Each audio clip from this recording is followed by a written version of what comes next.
In our 8 Goes Green report, local businesses going green to save you some green. From Studio 8A, coverage you can count on in high definition.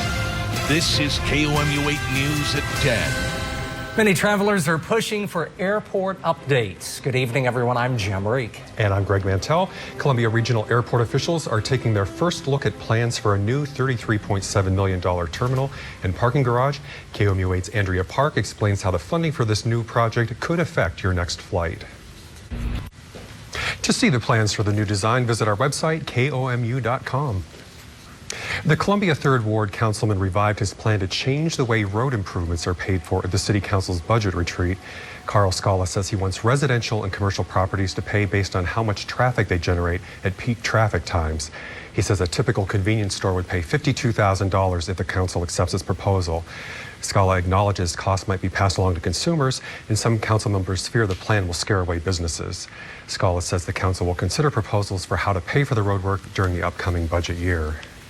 Road reflectors. Some mid-Missouri drivers are having a difficult time seeing them. KOMU 8's Maddie Heidenreich followed up on some comments from our viewers. We may be starting to feel the effects of all this flooding on our crop harvest here in Missouri. Bad weather meant a poor turnout for the Farmers and Artisans Market in Columbia today. There were fewer vendors and customers than usual, as well as fewer crops for sale. The recent flooding caused trouble for some farmers, but helped others. KOMU 8 News was unable to get an interview with a farmer whose crops have suffered from the rain. That's because most farmers with flooded fields and damaged crops didn't show up.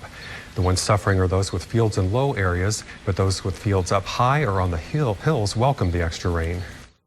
Farmers say it all depends on where your fields are. Those close to the river say being in a low area helped them last summer during the drought, but that's hurting them now. The opposite is true for those farming on higher ground.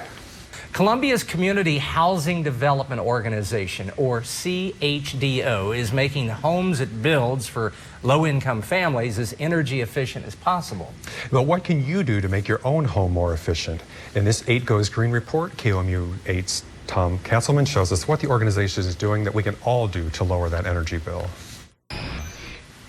There are tax rebates available to people who work with Energy Star to improve their home's energy efficiency. For more information on that, visit our website, KOMU.com.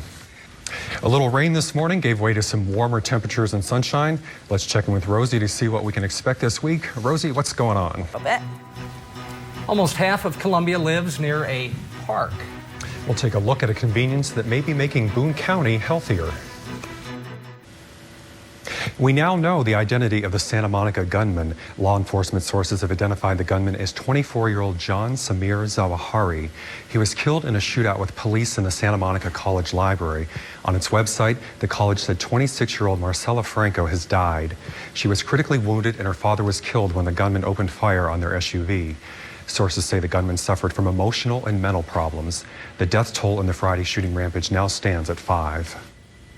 After more than a year of questions and controversy, the stage has been set for the George Zimmerman murder trial in Sanford, Florida. Jury selection begins tomorrow morning. Zimmerman has already told police he shot and killed Trayvon Martin. The former Community Watch volunteer says he shot the 17-year-old in self-defense after Martin initiated a fight. Zimmerman has pled not guilty to second-degree murder charges. Gas prices dropped slightly across the country, but spiked in the Midwest. The average price per gallon for regular unleaded is down nearly 2 cents, but prices jumped in the Midwest, 24 cents in Chicago alone. The spike is blamed on refining capacity issues. Prices fell in the West, dropping nearly 12 cents in California. We're expecting the sunshine. And you know what's after the 90s?